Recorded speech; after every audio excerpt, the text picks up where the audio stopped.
We have only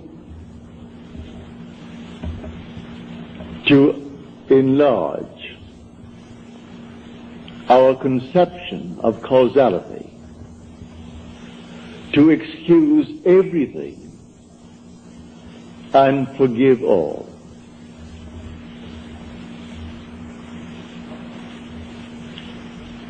Now let me just state one little thought from Scripture first before we unfold it. As we are told in the 25th chapter of Genesis, in your limbs lie nations twain, rival races from their birth. One the mastery will gain, the younger or the elder reign. The first one is the sense man. I'm now looking at this room and all within it, and that is the sense man. My normal apprehension of corporeal objects, just like this room and the contents, I call sense perceived. That which is not present, and yet I perceive them, I call that imagination. That is destined to rule. That is the second man, the Lord from heaven. The first man is of the earth, a man of dust. The second is from heaven.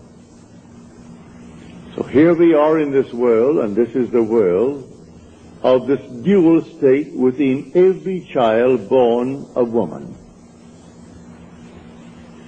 And so we have the physical man, the man of dust, and then we have the spiritual man, the man of imagination. That is the immortal man.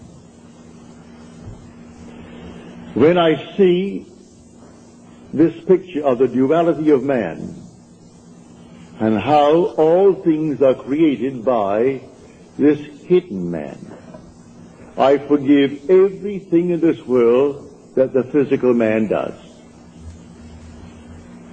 For the physical man is only a state.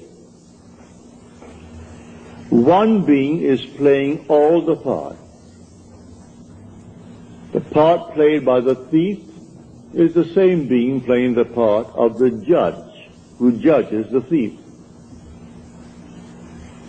The part who is the murderer and the murdered, these are parts, but the being within is one.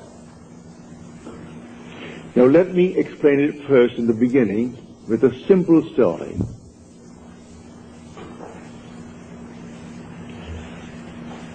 About 8 years ago, I was in New York for a month, and two of my brothers, Victor and Lawrence, came up and spent 2 weeks with me in New York City. They checked into the same hotel. They wanted to see everything they could within 2 weeks, and I bought them 14 shows. And sometimes they went even to an afternoon show. They wanted to see everything in the crowded 2 weeks. But the one thing my brother Lawrence wanted to see was the new presentation of Aida.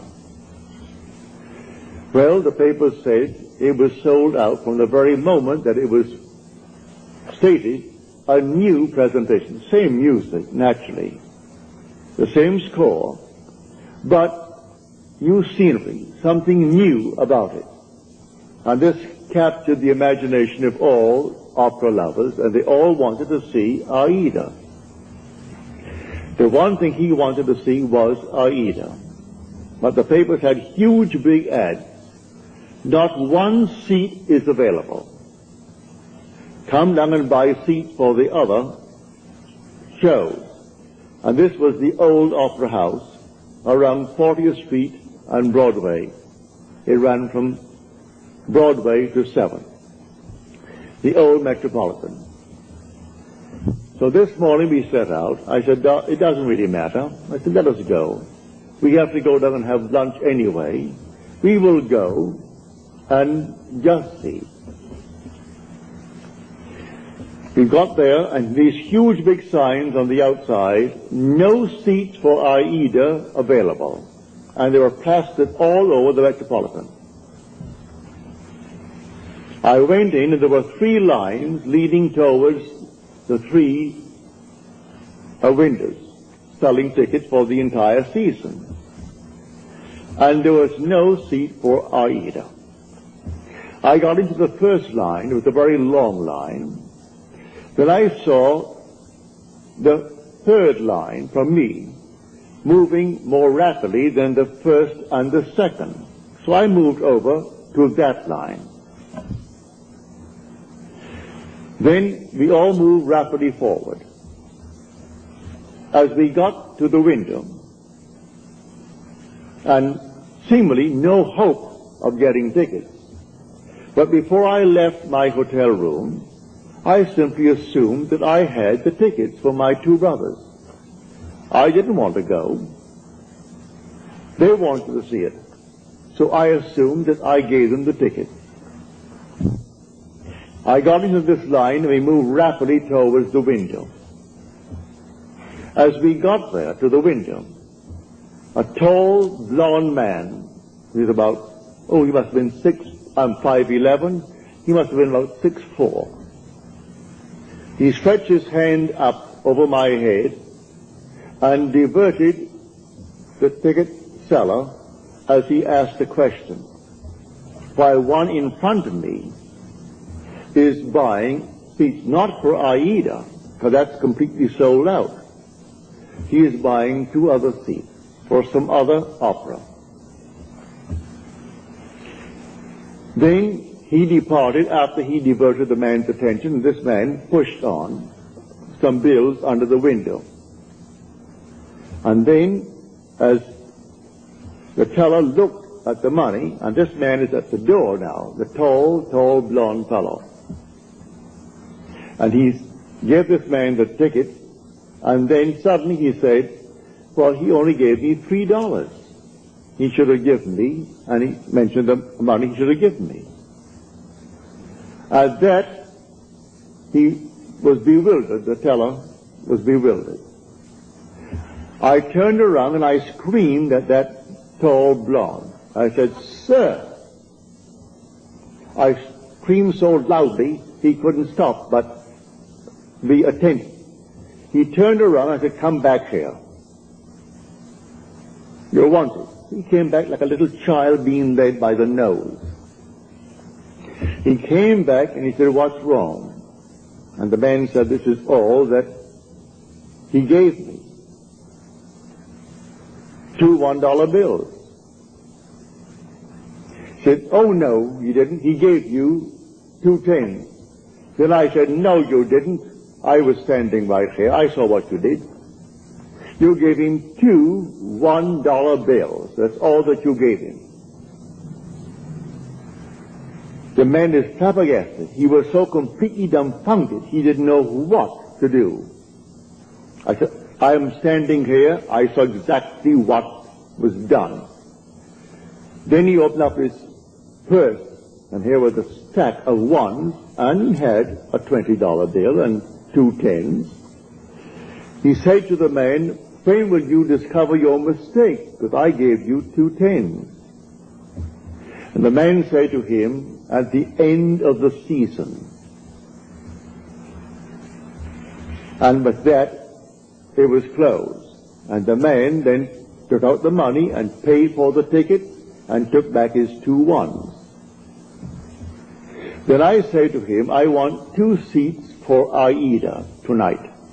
And I want them in the horseshoe circle. I want them center. He said, yes, sir. And he took from what is called the VIP. They always keep a few out though the house is sold out, they always keep a few seats for those who are coming, called the very important people. But I am certainly not a very important person. But I saved him from the loss of $20.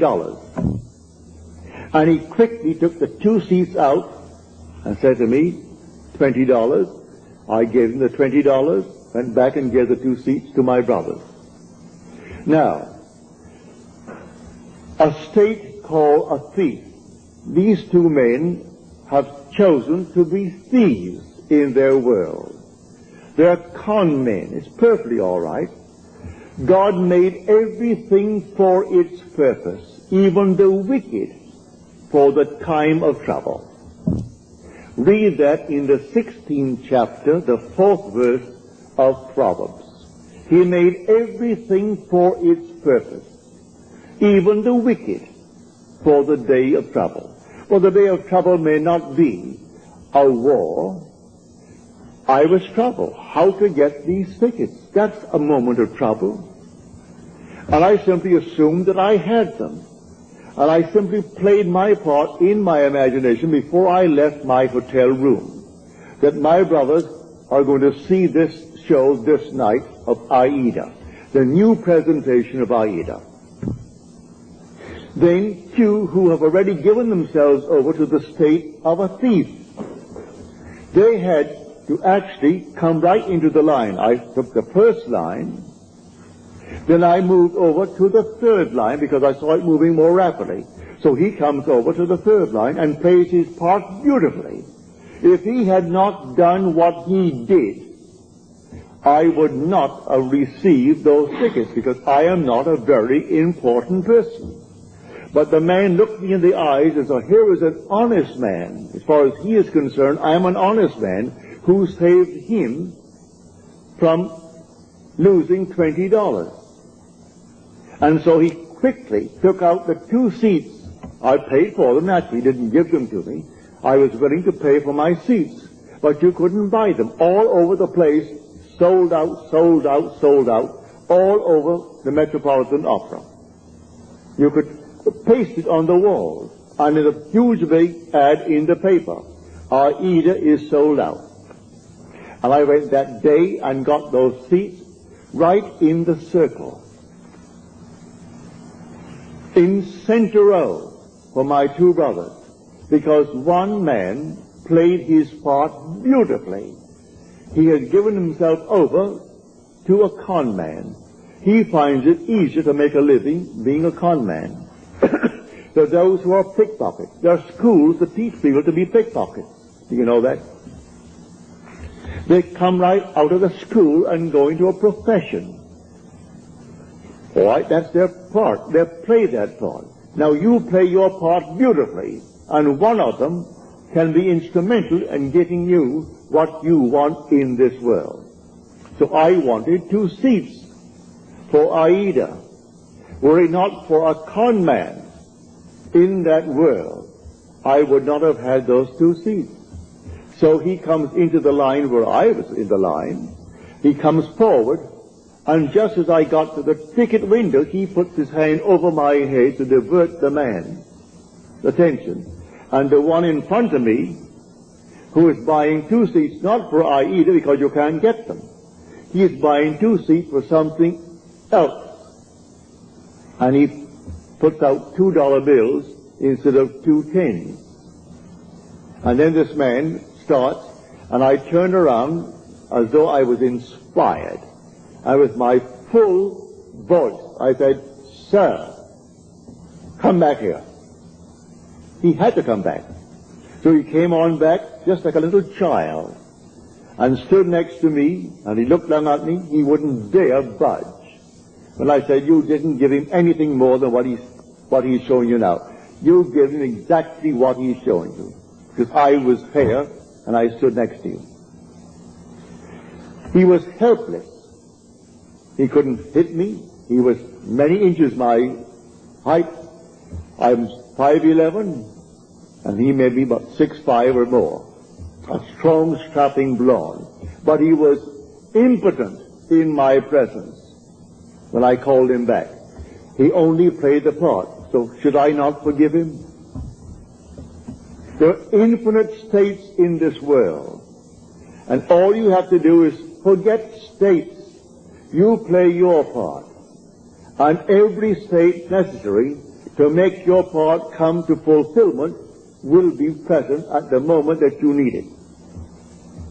And so we went over to Longchamp for lunch, and my brother Lawrence and Victor, they had their tickets, and that evening they went to see Aida. So in your limbs lie nations twain. They are rival races from their birth. One, the mastery shall gain, the younger over the elder reign. And the younger is the second, and the second man is the man from heaven. And that man is your own wonderful human imagination, who is God. And there is no other God. That is the Lord from heaven. And the outer man that clothes him, he is under compulsion to fulfill the commands of that inner man. But everyone is falling into states, infinite states. To understand this world, you must think in terms of states. And so he has made everything for its purpose, even the wicked for the day of trouble. And so use everything, but you don't have to think of which one will do it. Forget who will play the part. I never saw that man before. Never saw his partner in the little crime before. That was their choice in life. There are those who have chosen to be pickpockets for the rest of their lives. So if they're caught in the act, all right, that's part of the game. They've chosen that part to play. There are those who have chosen their part to play, like Mr. Hoover, who just departed this world. He chose that part. And there are others who chose other parts. Either wisely or unwisely, we fall into these things. But when the inner man begins to awake, he selects his part wisely. It's entirely up to us. So I tell you, everything in this world that you want to be, you can be, if you know that there are only states. You move into the state because the occupant of the state does not differ from the occupant of any other state. The one who played the part that day of the con man to get 2 tickets for $2 instead of $20 and go on the street and sell them for $15 and make himself a quick few bucks. The same occupant is God. God is playing all the parts. So all we have to do is simply to expand a little bit our conception of causality, to actually excuse everything and forgive everyone in this world. I forgave him because he actually was instrumental in getting me the 2 seats for my brothers. Were he not playing that part at that moment, I would not have had the seats. But before I left my hotel room, I simply assumed that my brothers had their seats and they were going to see Aida, and they came home thrilled beyond measure. So we went down, and seemingly no hope. I wasn't concerned about any hope. There were 3 long, long lines. After all, you're selling not just for the show of the night. You're selling for the afternoon show. You're selling for the evening show and for the entire season. And by a month in advance, 2 months in advance. They're all there. And so here are the lines. And there were 3 lines and 3 windows open. And what caused me to move to that moving window? The Father in me. He knew which one is going to play what part, because they're all in states. And my fellow is fully aware of all the states in the world. And if you can play a part to aid me in the fulfillment of my dream, you'll play. And so if I need a thief, there must be a thief somewhere. He was a thief. And he played a far better part in my getting the ticket than if he were an honest man. If he came up and played the part of an honest man, then the man would have said to me, he wouldn't know me, I'm not an important person, and so we have no tickets. Don't you sign? No tickets available. It's a sellout. But it was not a sellout, and a thief made it possible for me to get my 2 tickets. So when you see this, you forgive every being in the world. Everyone. They're all playing their part. So don't condemn anyone, because everyone will be instrumental in fulfilling your dream if you know this law. It's all infinite states. But remember, you are awakening to the reality of the second man. In this room, my simple apprehension of corporeal objects, the things on the wall, the hair, the chairs, the house, this thing for a wedding tomorrow, all this is preparation for a wedding. All this is, to my sense man, reality. And I think of something entirely different, and that is called only imagination. And that is the second man. Now, what do I want in place of what my senses are telling me? Let me now enter into that state and live it as though it were true and move forward in that state. Now, let me show you the difference now, because we started with that statement from the 25th chapter of the book of Genesis. An idea that is only an idea produces nothing and does nothing. It must be felt, actually felt, so that it awakens within oneself certain sensations, certain motor actions in order to be effective. What would the feeling be like if it were true? Dwell upon that until the feeling awakes within you these sensations. For imagination is spiritual sensation. That is the creative being in you. It's not just to entertain an idea. What idea? The idea must produce in you this feeling, which is a sensation, but it must be a feeling. What would the feeling be like if it were true? You dwell upon that until you catch that feeling. As Churchill said, that the mood determines the fortunes of people, rather than the fortunes, the mood. The mood precedes the fortune. So what would you want in this world?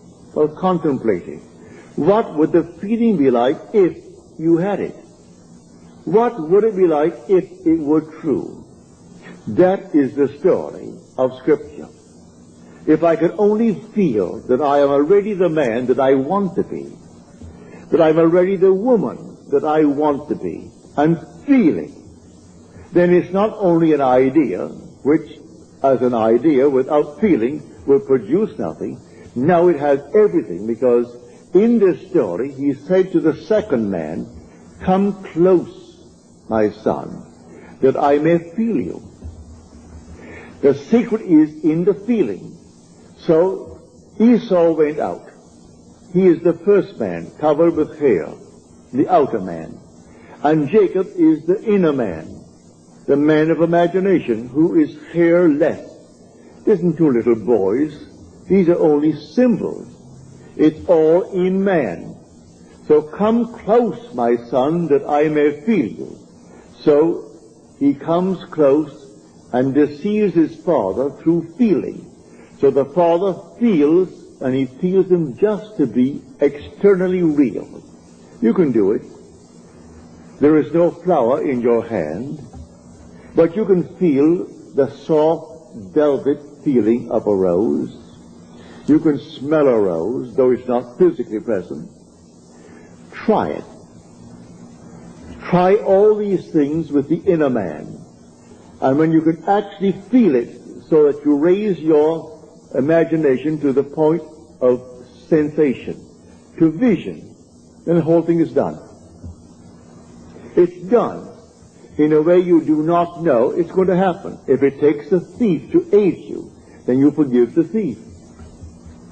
Should I not forgive that man who tried to rob that teller of $20 when he did for me what no one else could do?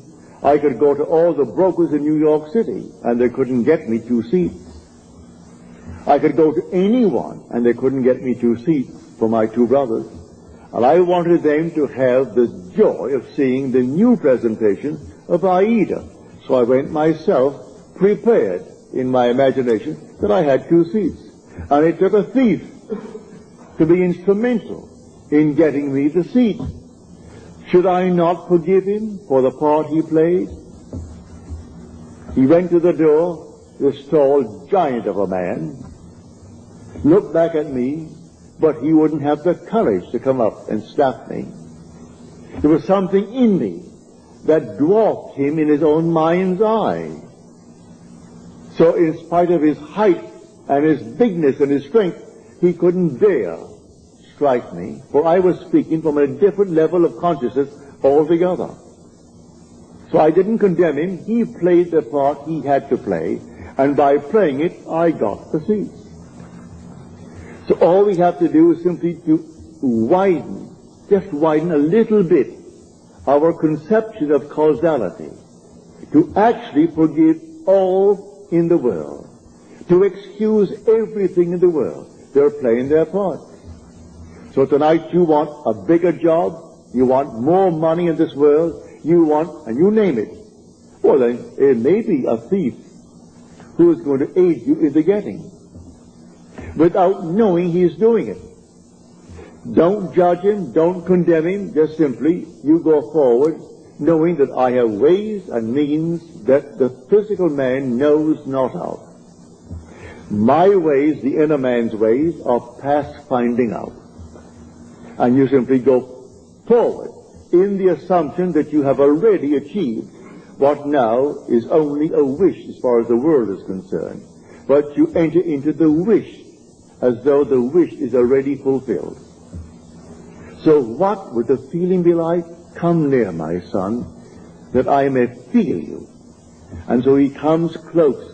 He said, come nearer, my son. Then he said to him, you know, your voice is the voice of Jacob.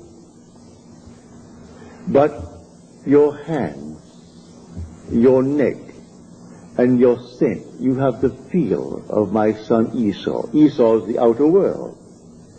So he gives emphasis to feeling. It transcends the voice.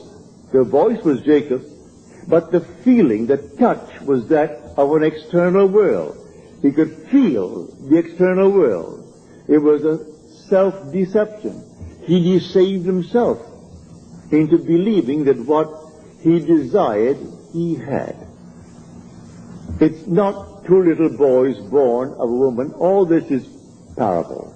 The whole story of the Bible is all parabolic.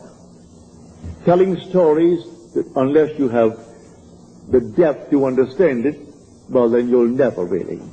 But may I say, you will, eventually you will, and you certainly do understand it now. So tonight is a practical night.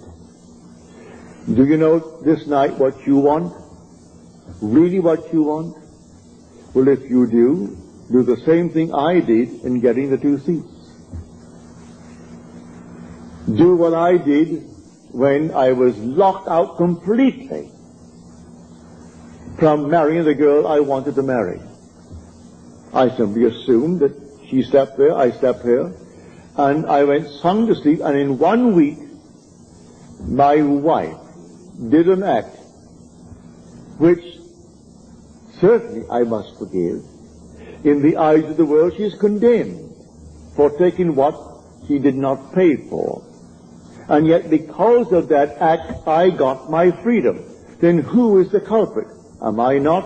If there's any culprit, I am. If there is any culprit in this world, it is God. There is nothing but God. God is doing all in this world. He created everything in this world.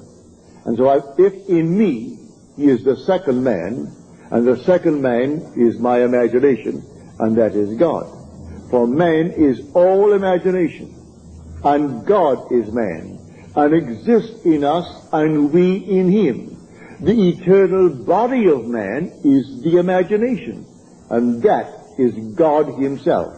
Well, if I in my imagination slept as though I am happily married to a girl that the laws of New York State said I could never get because of my entanglement with my first wife, and in 1 week she performed an act which was judged harshly by society, and yet she was the instrument of my getting my freedom to marry the girl who now is the mother of my daughter. So how can I blame her who performed that act? She was in a state, and who did it? I did it. I did it by simply assuming that I was free and happily married to a girl that the state of New York said I could never marry because of the ancient laws that restricted my desire to get freedom in that state. So you forgive everyone in this world. They're all playing their parts. So in my own case, I have seen thieves.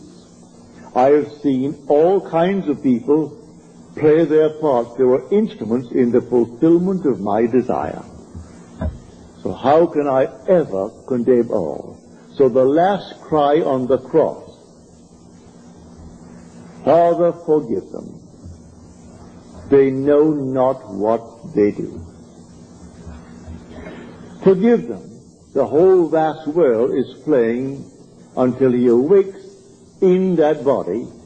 He is playing the part, and he plays it automatically, unwittingly. For one who is awake, who knows exactly what he's doing. And so they all play their parts. For God in everyone is the same God. There aren't two gods. There's only one God. And that God is your own wonderful human imagination. When you say, I am, that's God. So tonight you just simply boldly declare that you are the man. You are the woman that you want to be. And walk in that assumption as though it were true. And then let all these sleeping states play their part. May I tell you, in spite of what they appear to be, they are sound asleep. They do not know. He thought he knew what he did. He came right into my line and played his part. I could remain on the first line and waited and waited and waited, and no one would have played that part there. I moved over to the moving line, and here he comes. And so how could I ever condemn him? How could I ever, in any way, feel other than thankful? I would say to him, thank you, because you played the part you had to play, like a play. So someone comes in on the play, the curtain goes up, and here comes the monster. And he plays it beautifully. And the audience hisses and condemns him. If there's any condemnation of the part, where is the author? Send for the author, for he wrote the part. And the author, if there's any praise, give it to the author. Any condemnation, give it to the author. I know I played a second part, on a play on Broadway. And if I didn't get a hiss when I came on, if they didn't hiss me, I felt I wasn't doing well. But I would say 99% of the time, as I came on and started to play my part, the audience hissed. Then I knew I was really on my toes. I was playing the part well. Because I was a cat in that part. And they couldn't restrain themselves, especially with the matinees, when they had children there. Lots of ladies and children, and they could not restrain their emotion, and they were hissing. Well, then I knew, Neville, you're getting over all right. So I was thrilled with their hissing, because I was playing only what was written for me to play. So, in this wonderful world of ours, we are infinite states, and everyone is in a state. But the one being in one state is the being in all states. There's only one player. God only acts and is in existing beings or men. He is in all the states, and his name in all states is I am. So someone chooses the part, and he wants to be, well, a thief. He finds it easier, he thinks, than getting up, going to work, and punching a clock, and punching it out. He feels it's better for him to live that life. All right, so he's chosen that part if he does it deliberately. Or he might have fallen into it through habit of others, and then it's unwittingly. All right, but he will also pay the price. That is the thing he has to consider. He'll pay the price because the part has a price with it. But in spite of that, he can be used in the fulfillment of your dream. Now, many of you have had, from your letters, dreams of death recently. May I tell you, it's a healthy, healthy sign. Dreams are egocentric. You cannot grow and not outgrow in this world. To outgrow is to die. You die to one state and you move into another state. So anyone dreaming of death, many of you have dreamt of my death numberless times. As Paul said, I die daily. Every day he grows. If he did not die every day, well, then he didn't grow that day. So death, when you see yourself buried, or you see yourself in a coffin, or you see these things in your dreams, is only a beautiful symbol of your growth. You are growing, that's why you see yourself buried, or you see yourself in a tomb. It's simply an expansion of consciousness. So you die to one state of consciousness as you enter a greater state of consciousness. So when people see themselves dying, or others say you're dead, it has nothing to do with a little physical body, because you don't die anyway. Not really, for nothing dies. It's always an expansion, an expansion, an expansion. So when you do see yourself being buried, give praise. You have died to your former beliefs. And these archaic concepts that you entertain, which only enslave you, when now someone introduces you to a new idea, and you toy with the idea of accepting it, but you resist it for a while, then suddenly you see your body being entombed. It means it's gotten hold of you.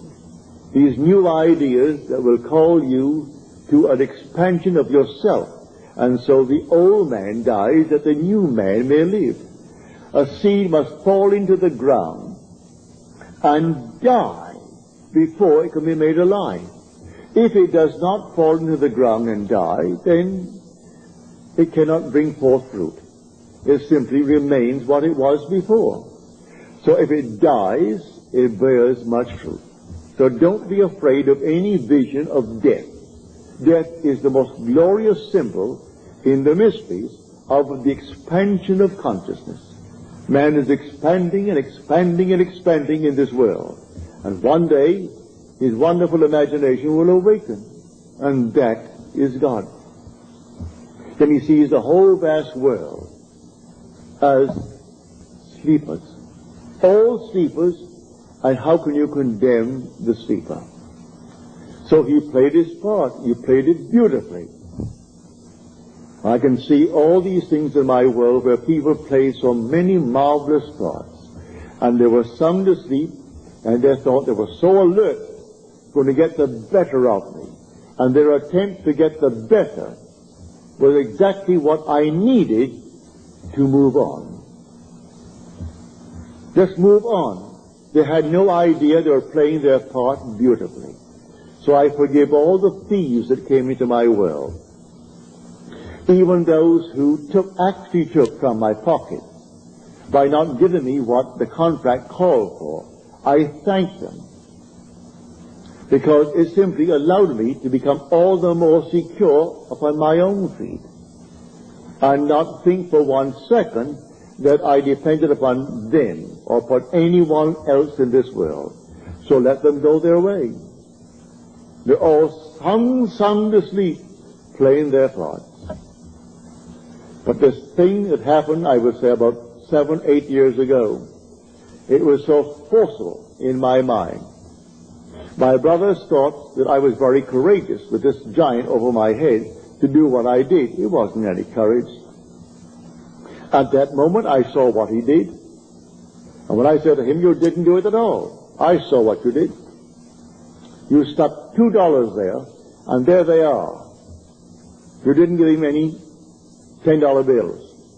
He opened up his purse, and I saw all these ones, oodles of ones, and then a 20 and a couple of 10s at the side.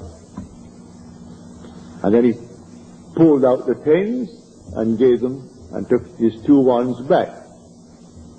And then he went back to the door with the other partner of his and looked at me as though he could have killed me, but he didn't have the guts to hit me. He couldn't. If I were that big, he could not have struck me, because I was speaking on an entirely different level. And on that level, when I knew I was going to get my seats, that's all that concerned me, here comes the 2 seats. And the man said, yes, sir. He treated me as though I stood before him as the president. And he thought, now here was an honest man who saved me $20. I'm only playing the part. I only wanted 2 seats that night, because that's all that my brothers could give, because I had all these seats bought for them. All the shows on Broadway at the time within 2 weeks, and they went night after night, and matinees and everything else. Got it right up to their heads in shows.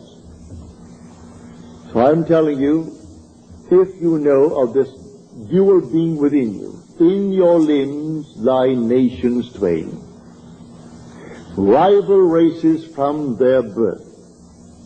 One the mastery will gain, the younger over the elder reign. Now see that younger one actually reigns, and the younger one is your imagination. The older one is your sense man. The facts, these are the facts of life. What is my bank account? And I owe more than the bank account has in it now? Well, now that is Esau's judgment.